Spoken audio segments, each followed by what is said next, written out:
भगत सिंह यानी कि प्राण से बढ़कर देश। आज भगत सिंह जी को 23 मार्च के दिन फांसी दी गई थी और आज के दिन हम एक फिलॉसफी समझते हैं कि भगत सिंह के लिए जान से बढ़कर देश। और भगत सिंह को सिर्फ एक दिन नहीं, पूरे साल याद करनी चाहिए, बार बार याद करनी चाहिए। भगत सिंह, सुखदेव और राजगुरु, इन तीनों को 23 मार्च 1931 के दिन फांसी दी गई और उसी के साथ शुरू हुआ एक ऐसा इतिहास जहां सभी जानते हैं एक नौजवान अपने देश के लिए अपने निजी जीवन के सुख का त्याग कर दिए। मुझे सौभाग्य मिला, एक फिल्म थी 23 मार्च 1931 बॉबी देओल की, जिसमें उन्होंने भगत सिंह का रोल किया था। उस एकमात्र फिल्म में मैंने भी काम किया है। कुछ 10-12 सीन थे मेरे। मुझे बहुत ही इस बात का गर्व है कि भगत सिंह हमारे देश के सपूत हुए और हम भगत सिंह के देश में पैदा हुए। भगत सिंह के साथ एक बात और आपको सीखनी होगी। इस देश पर शासन करने के लिए बाहर से जितने भी लोग आए, उनका मकसद क्या था? उनका मकसद था देश को लूटना, यानी भारत को लूटना। इस देश पर तो कम से कम 1000 वर्ष और पुराना इतिहास होगा, पर इन 1000 वर्षों से विदेशियों ने दो काम किए। एक, भारत के संपत्ति को लूटो और दूसरा, भारत को अपने धर्म में कन्वर्ट करो। खास करके जहाँ से मुगलों का राज शुरू होता है, औरंगजेब की बात आती है, बाबर की बात आती है। उनका मकसद क्या था? एक, खास करके कि इस देश से के सभी लोगों को हम इस्लामी बना देंगे। मुगल जो बाहर से आए हुए हैं, उनका मकसद है भारत के सभी हिंदुओं को हम कन्वर्ट कर देंगे मुसलमानों में और भारत की संपत्ति को लूटेंगे। कुछ तो यहाँ से लूट कर अपने देश ले गए और कुछ यहीं बस गए, और जो बस गए उसका भी कारण था। जो इस देश को लूट कर ले जाते रहे, उनका एक मकसद था भारत में आए और भारत के सोना चांदी, आप समझिए सोमनाथ मंदिर को जिसने लूटा, क्या उद्देश्य था उसका? सोमनाथ मंदिर में जो सोना था उसको लूटना। पर जो लोग इस देश में रहने लग गए, ये विदेशियों की मैं बात कर रहा हूँ, मुगलों की बात कर रहा हूँ, उनका मकसद था यहाँ के लोगों को मुसलमान बना करके इस देश को मुसलमान देश बना देना। याद रखिए, फिर से मैं कह रहा हूँ, एक मकसद था बाहर से आए हुए आक्रमणकारियों का कि यहाँ के धन को लूटे और लूट कर चले जाए, और दूसरे का मकसद था हम यहीं रहेंगे और हिंदुओं को जबरदस्ती मुसलमान बनाएंगे। और ये कहानी चलता रहा है 12वीं सदी से लेकर के तब तक जब तक अंग्रेज नहीं आ गए। अंग्रेज आए और हमारा एक प्रॉब्लम तो सोल्व कर गए। उन्होंने हिंदुओं को और मुसलमानों को दोनों को सत्ता से हटाया। भारत पर न हिंदुओं का राज चलने दे रहे थे और न मुसलमानों का। अब अंग्रेजों की जीत थी, यहाँ अंग्रेजों का राज चलेगा और चलाया। लगभग 300 वर्षों तक अंग्रेजों ने भारत पर राज किया। हालांकि अंग्रेजों के रहते हुए भी उस जगह पर मुसलमानों ने, आखिरी मुगल जो आपके बहादुर शाह जफर थे, उनके भी राजकाज को खत्म किया। और भारत के जो अपने जो राजा महाराजा थे, जमींदार थे, उन सब के शासन को खत्म किया अंग्रेजों ने। जरा सोचिए, 800-900 वर्षों तक वो मुसलमानों का राज चल रहा है, उसके बाद 300 वर्षों तक अंग्रेजों का राज चल रहा है। ऐसे में इस भारत माता को अंग्रेजों से आज़ादी दिलाने वाला ये भगत सिंह, जिसे हम सब शहीद भगत सिंह कहते हैं, ये हमारे दिलों में क्यों नहीं बसता है?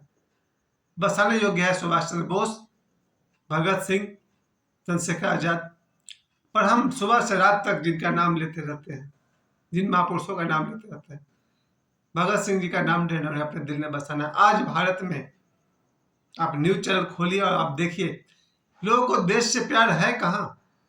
किसी को अपने कुर्सी से प्यार है, किसी को सत्ता से प्यार है, किसी को मुख्यमंत्री बने रहना है, किसी को अपना एमपी और एमएलए की पोस्ट बचानी है। देश से मतलब किसको है? और जिन लोगों को देश से मतलब है, उन्हें यहाँ की जनता साथ दे तब तो। पर यहाँ की जनता भी उनका ही साथ दे रही है जो आपके ही भारत और सनातन धर्म के खिलाफ चल रहा है। ये भारत आज हजारों वर्षों से इस भारत की भूमि पर रामायण और महाभारत जैसी घटना घटी और भी बहुत बड़े बड़े यहाँ पर प्रयोग हुए। उस भारत के इस सनातन धर्म को ही नुकसान पहुंचाने वाले आज के भारतीय हैं। 140 करोड़ लोगों में अगर 100 करोड़ लोग अगर हैं जो सच्चे देशभक्त हैं, सच्चे सनातनी हैं, तो 40 करोड़ कौन है? कि बाकी 40 करोड़ जो लोग हैं ये अपने ही देश में रह करके, इनमें से हिंदू ही बहुत हैं, हिंदू ऐसे ऐसे हैं जो सनातन धर्म के खिलाफ हैं।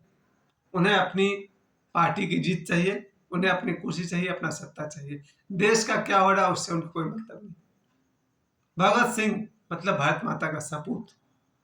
भगत सिंह के जीवन से जो हमने देखा कि एक बहुत कम उम्र का लड़का, मुश्किल से 18-20 साल का रहे होंगे, जब उनके दिमाग पर यह बात छप गई थी कि जालियांवाला बाग कांड हुआ था, अंग्रेजों ने घेर कर जब भारतीयों को उन पर गोलियां चलाई थी, तभी से भगत सिंह ने फैसला कर लिया था कि इस देश को अंग्रेजों से मुक्त कराएंगे, चाहे जितना हम कर सके। और किया। उनके कई साथी, अब यहाँ गौर करिएगा, चोरों के साथी चोर होते हैं, देशभक्तों के साथी देशभक्त होते हैं, साधुओं के साथी साधु होते हैं। और भगत सिंह जी, उनको ऐसे ऐसे साथी मिले, चंद्रशेखर आजाद थे उनके ग्रुप में, सुखदेव थे, राजगुरु थे, बहुत बड़ा उनका अपना ग्रुप था। इन सब लोगों ने अपनी जान की परवाह किए बिना, सबकी उम्र मुश्किल से 20 साल 25 साल, और हम 50 साल के हो जाने पर भी जीवन का मोह नहीं छोड़ता है। तो सोचिए, आज मैं खुद 53 साल का हूँ, थोड़ा सा बीपी हाई हुआ कि मरने का डर पकड़ लेता है। जीने की इच्छा हम इतनी जोर से पकड़ लेते हैं कि देश का भला हो ये हम सोच ही नहीं पाते हैं। और ऐसा नहीं करें कि देश को सोचने वाले लोग नहीं है। इस देश का सबसे बड़ा सौभाग्य ये भी रहा है, इस देश में हमेशा से ऐसे ऐसे क्रांतिकारी रहे हैं, क्योंकि भारत में एक सिद्धांत और है, वो सिद्धांत है पुनर्जन्म का सिद्धांत। ये सिद्धांत क्रिश्चियंस में नहीं है। क्रिश्चियंस कहते हैं बस यही एक लाइफ है, इसके बाद क़यामत का दिन। फिर दूसरे धर्म वाले भी हैं, वो भी कहते हैं बस एक ही जन्म है, ये जन्म है, उसके बाद फिर क़यामत के दिन। लेकिन इसी भारत में जैन धर्म, हिंदू धर्म, बौद्ध धर्म, सनातन धर्म, सॉरी, इन सभी धर्मों ने एक बात को खोजा है, पुनर्जन्म का सिद्धांत, कि मनुष्य फिर लौट कर आता है। इस हिसाब से इस देश के अगर वीरतम व्यक्ति हैं, वीर परशुराम से लेकर के आज तक, परशुराम जी को तो अमर गुरु भी माना जाता है, जो सशरीर आज भी धरती पर है। और इसी रामायण काल में जितने भी वीर हुए हैं, अंगद है, बाली है, सुग्रीव है, इन सभी वीरों ने अगर दोबारा कहीं जन्म लिया है, इसी भारत में है, या फिर अगर वो मोक्ष को प्राप्त हुए हैं, यानी कि ईश्वरलीन अवस्था में है, ये भी उत्तम है। फिर उनका थॉट ही काफ़ी है। कोई रमन महर्षि जी अगर विचार भी कर लें तो इस देश में क्रांति संभव है। इस देश में करोड़ों आदमी, 1-2 करोड़ नहीं, करोड़ों आदमी ऐसे हैं जिनके विचार में इतनी शक्ति है कि उनके विचार मात्र से भारत फिर से अपने उस ऊंचाई को पाले। और है हमेशा से इस भारत में आज लगभग हर जिला में या संभवतः हर स्टेट में एक न एक शूरवीर हमेशा रहे, जो पुराने समय में राजा हुआ करते थे। कल ही बता रहे थे राजेंद्र दास जी, जब उनका एक प्रदर्शन देख रहा था, राजेंद्र दास जी बता रहे थे कि इसी भारत का हिस्सा था पाकिस्तान, अफगानिस्तान, बांग्लादेश, तिब्बत, भूटान। भारत की कुछ कमजोरियों, भारतवासियों के कुछ कमजोरियों के कारण ये टूटता चला गया, और तिब्बत किसी और के हाथ में गया, भूटान कहीं और गया, पाकिस्तान कहीं और गया, अफगानिस्तान कहीं और गया, बांग्लादेश कहीं और गया, भारत टुकड़ों में बट गया। लेकिन जिन कमजोरियों से बटा था, अगर उस कमजोरियों को रिवर्स कर दिया जाए, यानी सनातनी अगर एक हो जाए, फिर से इस बात को कह दूं, जब कभी सनातन ऊंचाई पर था, सम्राट अशोक के समय में आप भारत का मैप देखिए कहाँ से कहाँ तक है, और भी पीछे जा सकते हैं तो जाइए, भारत के प्राचीन इतिहास को देखिए और भारत की सीमा को देखिए वो कहाँ से कहाँ तक है। आज से 2000 पहले भारत कितना बड़ा एरिया में फैला हुआ था। भारत धीरे धीरे टूटता गया, अलग होता गया, कारण बहुत सारे थे टूटने के। लेकिन जब सनातनी जग जाएंगे और फिर से इस देश में सनातन धर्म घर घर में लहराएगा। एक वाक्य में अगर कहा जाए तो यही कहा जाता है, अगर हर घर में, भारतीयों के घर में एक एक देशी गाय रहने लगे, और देशी गाय का दूध अगर लोगों ने अगर एक पाव भी पिया प्रतिदिन, न जाने क्यों उस घर का एक एक नौजवान का रक्त शुद्ध होगा, शरीर शुद्ध होगा, विचार शुद्ध होगा, वीरता आएगी। और अगर भारत के प्रत्येक सनातनी के घर में अगर एक एक गाय हो और गाय का दूध पिए ये सनातनी, तो फिर से भारत उसी ऊंचाई पर आएगा कि जितना बड़ा मैप पहले भारत का था, दोबारा भारत में सभी देश एक एक करके साथ मिलते चले जाएंगे। अगर भारत टूट सकता है तो जुट क्यों नहीं सकता है? अगर भारत विघटित हो सकता है, संगठित क्यों नहीं हो सकता है? जिस शरीर के 10 टुकड़े हो सकते हैं, शरीर मतलब क्षेत्रफल की बात कर रहा हूँ, जिस धरती के 10 टुकड़े हो सकते हैं, तो 10 टुकड़े मिलकर एक क्यों नहीं हो सकते? इस बात की पूरी संभावना है कि अगर भारत के सनातनी एक हो जाए, जाग जाए, तो जितना विशाल हमारा भारत था उतना ही विशाल फिर हो जाएगा। तब पूरा होगा शहीद भगत सिंह का सपना।